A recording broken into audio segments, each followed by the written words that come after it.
Civil rights groups fighting a Trump administration plan to change the definition of gender to essentially eliminate federal recognition of transgender people. Today, hundreds of people gathered outside the White House to protest a plan to establish a legal definition of sex, which was revealed in a draft memo obtained by the New York Times. Let's take a closer look at how this came about. The Obama administration loosened the legal concept of gender in federal programs, including education and health care. It recognized gender largely as an individual's choice and not determined by the sex designated at birth. In 2016, the administration issued non-binding guidance directing federally funded schools to allow transgender students to use bathrooms and other facilities that match their gender identity rather than their assigned sex. And that barring students amounted to discrimination under a federal law known as Title IX. Now, the Trump administration revoked that guidance just a month after taking office in 2017.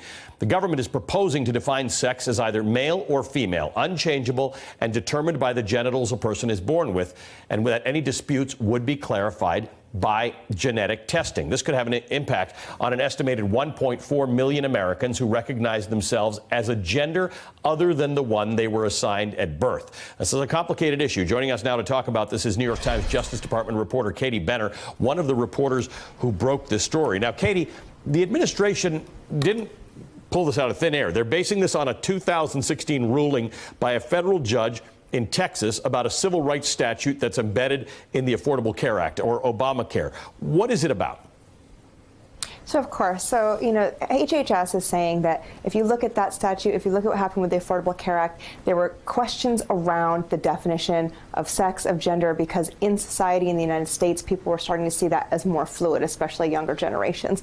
So HHS said, you know what, let's take this controversy off the table completely. Their position is that the Obama administration, in that case and in others, went too far in the way that it interpreted the word sex in Title IX regulations, which says that we cannot discriminate on the basis of sex. They said it's a little bit too vague. Everybody, quote unquote, knows that what they mean is man or woman based on the genitalia at birth, but the Obama administration used the fact that it wasn't explicitly stated to unfairly extend civil rights protections and other protections to people who do not identify as the sex that they're born with. So basically the Trump administration position is we're just reining in reckless behavior that happened under the Obama administration. All right, there's been a lot of uproar since your story broke. Do we have any idea if the outrage is having an impact or could potentially have an impact on this process?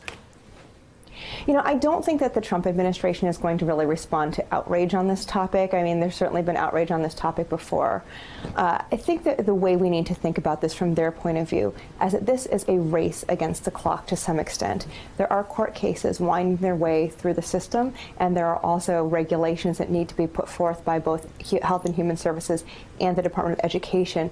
And especially in the courts, what they are worried is that there will be a court decision that sort of supports the Obama position. And that would start to lay the groundwork for precedent-setting cases that would make it difficult for the Trump administration to continue to roll back protections for transgender people. So what they're hoping is they can get this definition, get the seal of approval from the Justice Department sooner than later, which would then make it very difficult for people to win in the courts, to win civil rights protections for transgender people, because courts traditionally defer to the administration's interpretations so long as there's no law in the books. So long as there's no law in the books. All right, Katie, thanks very much for your reporting on this. Katie Benner at the New York Times. Absolutely. Hey, MSNBC fans, thanks for checking out our YouTube channel. Subscribe by clicking on that button down there and click on any of the videos here to watch the latest interviews and highlights. You can get more MSNBC for free every day with our newsletters. Just visit msnbc.com/newsletters to sign up now.